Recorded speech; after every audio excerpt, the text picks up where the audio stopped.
ஆவின் அது பல்வேறு வழிகளில் அதற்கான வளர்ச்சிக்காக பணியாற்றி கொண்டிருக்கின்றோம். அதில் ஒரு பகுதியாக திறன் மேம்பாட்டு பயிற்சி. ஏற்கனவே நாங்கள் கள அளவில் பணியாற்றுகின்ற அந்த ஸ்பெஷல் ஆஃபீஸர்ஸ் அத்தனை பேருக்கும் நல்ல பயிற்சி கொடுத்து அவர்களை களத்தில் பணியாற்ற வைத்திருக்கின்றோம்.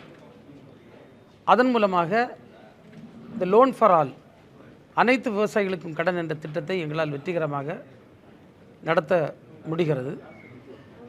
அதேபோன்று இப்போது ஆவின் பொருட்களை தமிழகத்தின் அத்தனை பகுதிகளுக்கும் கொண்டு சேர்ப்பதற்காக Aavin everywhere, Aavin for all என்கின்ற ஒரு ஒரு முழக்கத்தோடு நாங்கள் எல்லா இடங்களிலும் ஆவின் பொருட்களை சந்தைப்படுத்த ஒரு முயற்சியை மேற்கொண்டிருக்கின்றோம்.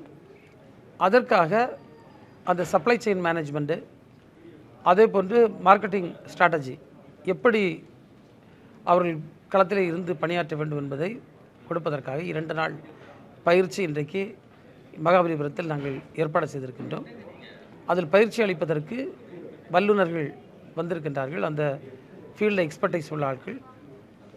அதுபோன்று நம்முடைய செயலர் அவர்களும், அதுபோன்று நம்முடைய எம்டி அவர்களும் நானும் இருந்து இந்த பயிற்சியை நாங்கள் நடத்துகின்றோம். இந்த பயிற்சி நிச்சயமாக 2 நாளும் ஆவின் மார்க்கெட்டிங் டீமுக்கு ரொம்ப பயனுள்ளதாக இருக்கும். அந்த அளவில் நாங்கள் இதை திட்டமிட்டு ஏற்பாடு செய்திருக்கின்றோம்.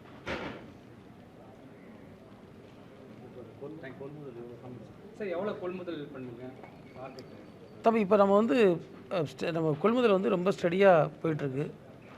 இப்போ ஒரு 2-3 நாளாக கொஞ்சம் சீசன் மழை, கொஞ்சம் ஃப்ளக்சுவேஷன்ஸ் இருக்கும், பட்டு நல்லா போயிட்டுருக்கு. இப்போ சேல்ஸை பொறுத்தவரை கூட பார்த்திங்கன்னா இப்போ ஒரு 4 மாதமாக நம்ம கொஞ்சம் ஃபோக்கஸ்டாக இதுக்கு பணியாற்றிட்டுருக்கோம். அதில் 48% ஆவினுடைய விற்பனை உயர்ந்திருக்கு. இதை ஒரு குறிப்பிட்ட காலக்கெடுவுக்குள் 100% உயர்த்துவதற்கு நாங்கள் திட்டமிட்டிருக்கின்றோம். அதை அடிப்படையாக வைத்து தான் இந்த பயிற்சியும் நாங்கள் மேற்கொள்வோம். விவசாயிகளுக்கு நிறைய, அதாவது பால் உற்பத்தியாளர்களுக்கு நிறைய லோன்லாம் கொடுக்குறோம். என்ன மாதிரியான விஷயங்கள்லாம் தம்பி, நாங்கள் எல்லோருக்கும் கடனுதவி என்று நாங்கள் அறிவித்து தேசியமயமாக்கப்பட்ட வங்கிகள் மூலமாக கடன், அதுபோன்று கூட்டுறவு வங்கிகள் மூலமாக வட்டியில்லா கடன், அதே போன்று தாட்கோ, டாப்செட்கோ, டாம்கோ, டிஐசி போன்ற நிறுவனங்கள் மூலமாக